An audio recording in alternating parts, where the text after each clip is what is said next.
Who is the greatest guitar player of all time?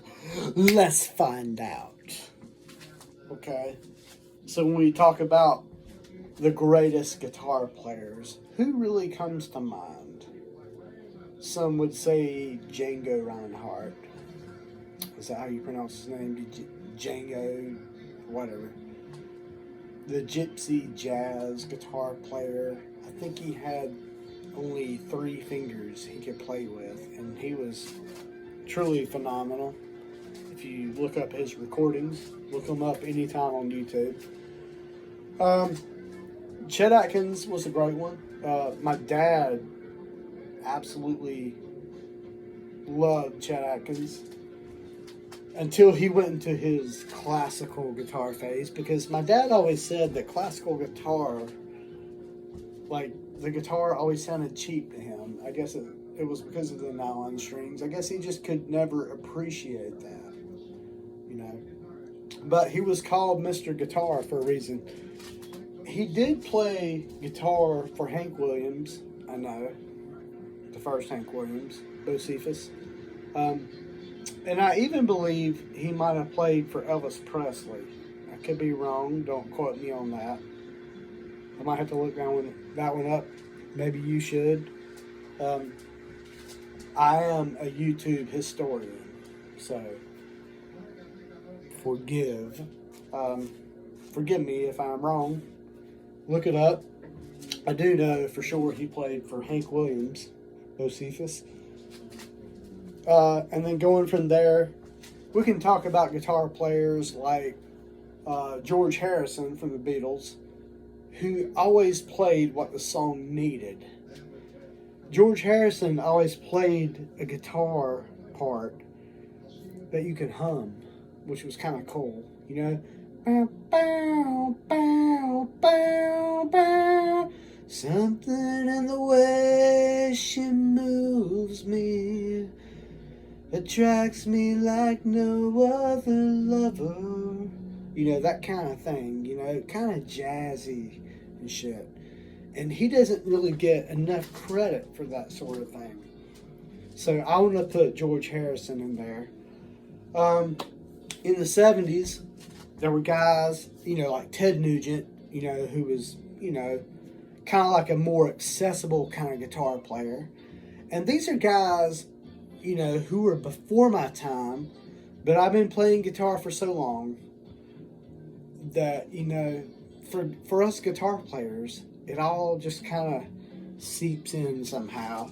We read about this stuff, you know, we study it, we hear it, and then we preach it, you know. And this is stuff that I've absorbed since I was a teenager, and I was a teenager back in the 90s. I will be 42 years old on October 5th. We're at the end of September now.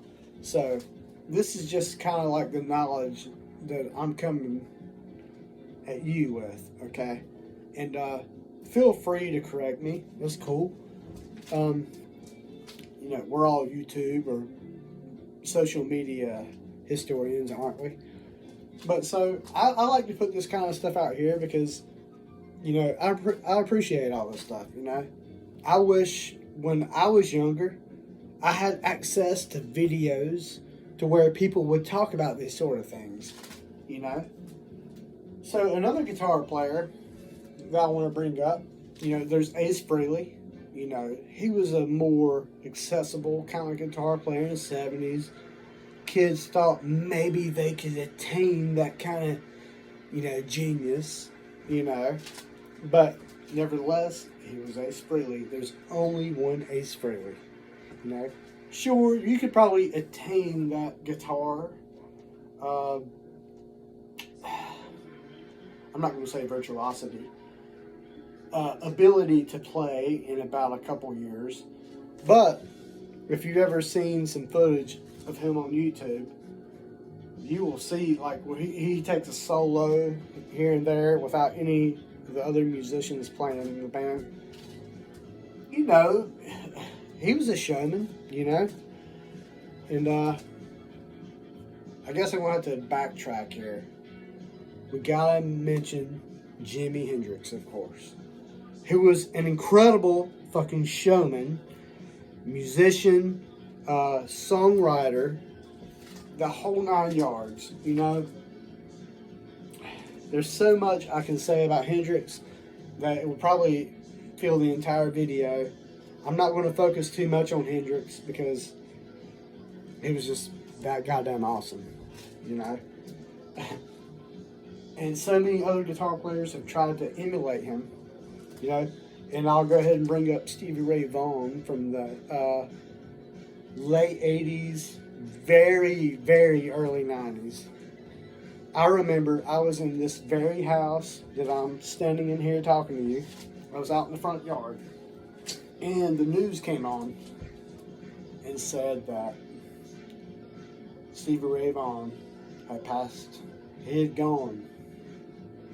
I believe it was a helicopter accident. It could be wrong. But I just remember running outside down the steps to tell my dad. I was probably about 12 years old then. And I said, Dad, Stevie Ray Vaughan just died. He's like, really? Really? He didn't really believe it, you know? And my dad always said that Vaughan was a Hendrix clone, excuse me. And you can kind of see some of that, but I'm here to argue about that. I think he had his own voice as well, you know. He added more blues to what he was doing, you know. He was just this little white guy from Texas, about my height, you know, 5'8", whatever, probably shorter than me, who played the Fender Strat with the big strings on it, you know. And all of a sudden, all the guitar players wanted to go get those heavy gauge strings, you know, because they thought, oh, it's going to make me sound like Stevie Ray Vaughan, you know. But I'll tell you one thing. Stevie Ray Vaughan could play like no fucking other, you know. He just had his own voice, you know. And that's something, as guitar players, I don't know if guitar playing is even fucking cool anymore to this day. And honestly, I don't really give a shit. I play a lot of classical guitar now, you know, but I do appreciate the greats of the instrument.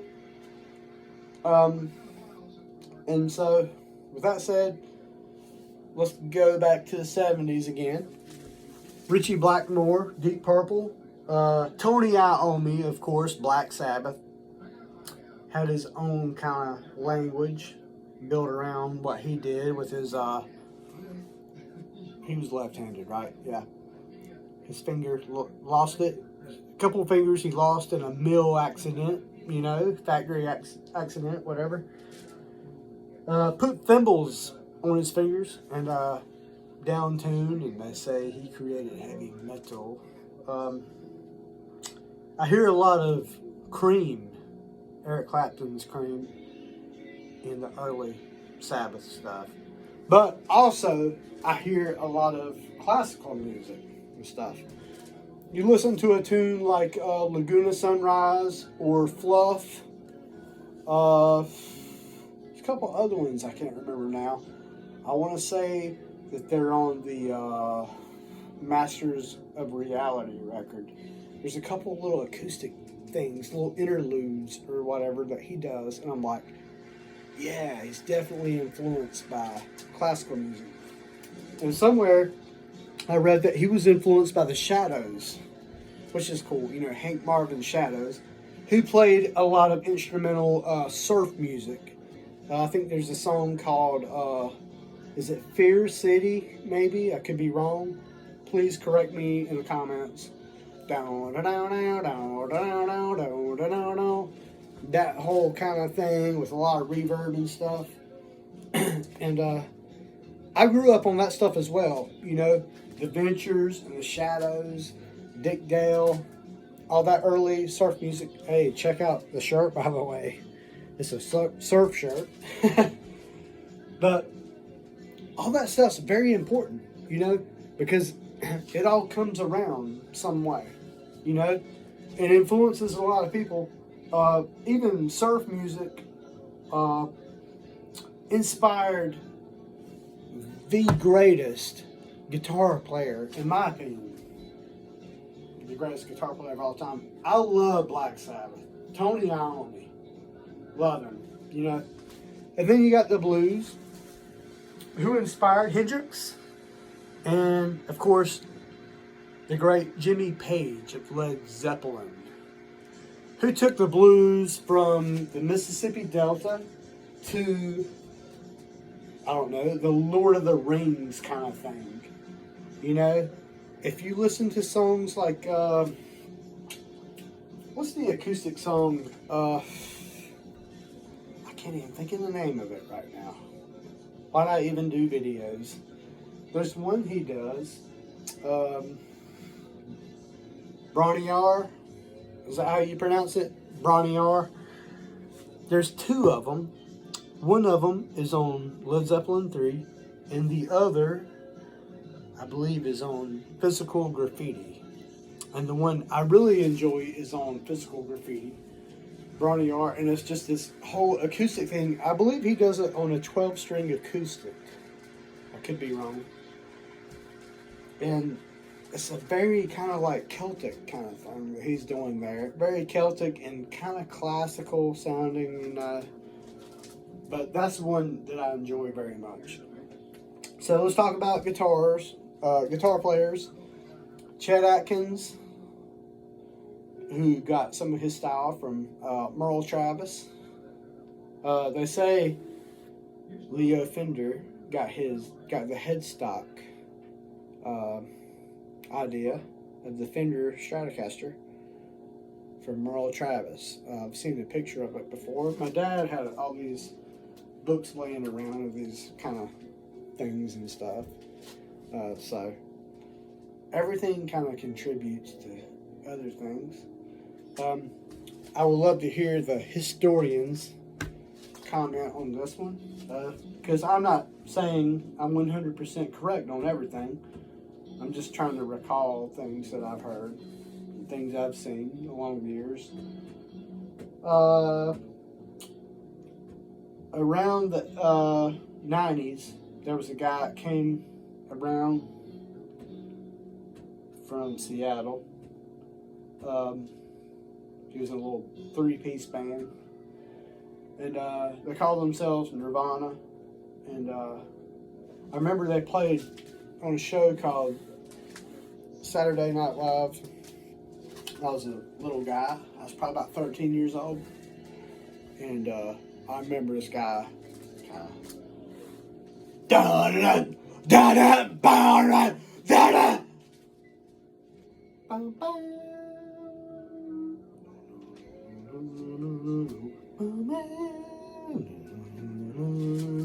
load up on guns, bring your friends, it's fun to lose to pretend. And he had his hair in his fucking eyes and shit.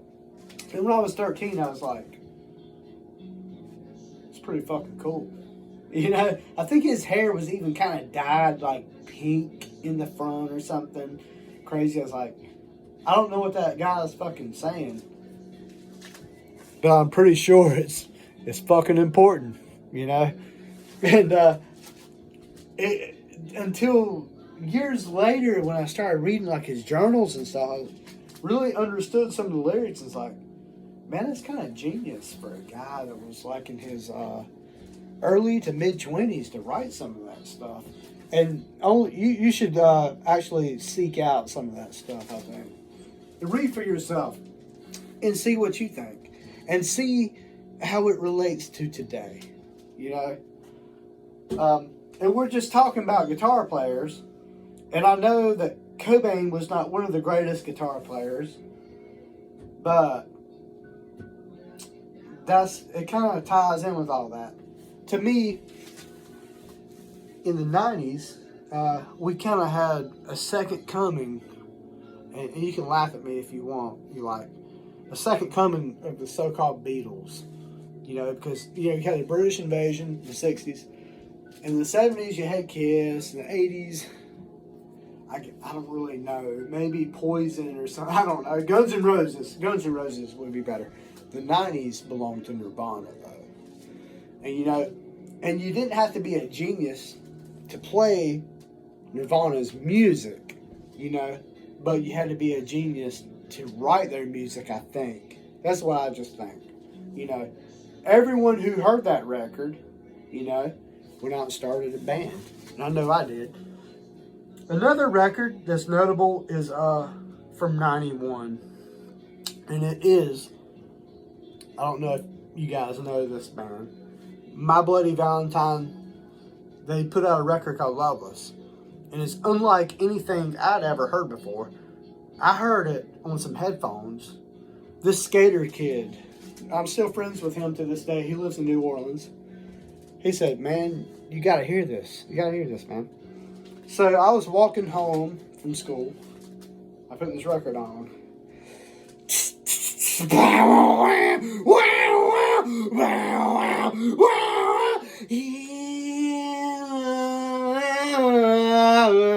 This kind of thing. I was like, what the fuck is this, dude? But it's noisy, but you kind of hear this like singer kind of like whispering over it and just doing this, and you hear this like droning kind of thing. Like seriously, what the fuck is this, man? And ever since that day when I was a kid, I'll never forget hearing that. And I went on to find other bands who did this kind of sort of thing. And I'm not going to bring all those bands up right now, like Ride and Catherine Wheel or whatever. But to me, that band really sticks out from the 90s. My Bloody Valentine. And I still, to this day, listen to that record. I've never got fucking tired of it. Okay? So I'm going to say Kevin Shields, one of the best guitar players of all time. Van Halen, I can name them off all fucking day. You can argue with me. Jay Mascis, Dinosaur Jr., very big influence on me in the fucking 90s. I can't name them.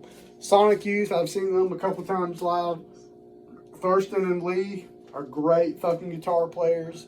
They take the guitar out there to the Hendrix kind of thing. You know, where you're chasing fucking dragonflies and psychedelic shit. I've seen them live. It's incredible. So who is the greatest guitar player of all time? Nobody fucking knows. And the reason is because guitar playing is kind of defined by genre. You know, skill, speed for some reason, and accuracy, precision. I don't know why people consider that part of being a great guitar player. To me, the greatest guitar players are some of these guys I just named. And a lot of those guys, way, way back, who played the blues, like John Lee Hooker, you know, and a lot, Muddy Waters, some of them kind of guys, you know. There's even those singers, you know, R.L. Burnside, those guys are great as well. They're all great in their own right. So no one has the right to ever say Jimmy Page is the greatest guitar player of all time. Or, I can't even think of all these cats. Kenny Wayne Shepherd. You know, because everyone has something to contribute. And that's all I'm saying tonight. Okay? So, no one is the greatest guitar player of all fucking time. Because all of us have something to contribute. We may say at one time, Eddie Van Halen is the greatest. Or Steve Vai. Or Satriani. Paul Gilbert is amazing. Paul Gilbert is fucking awesome. But you can never ever say this one guy is the greatest of all time. It's like kind of comparing Bach to Mozart. You know? There's so many ways we can use our voice to just say what we say. Good night. Thanks for watching.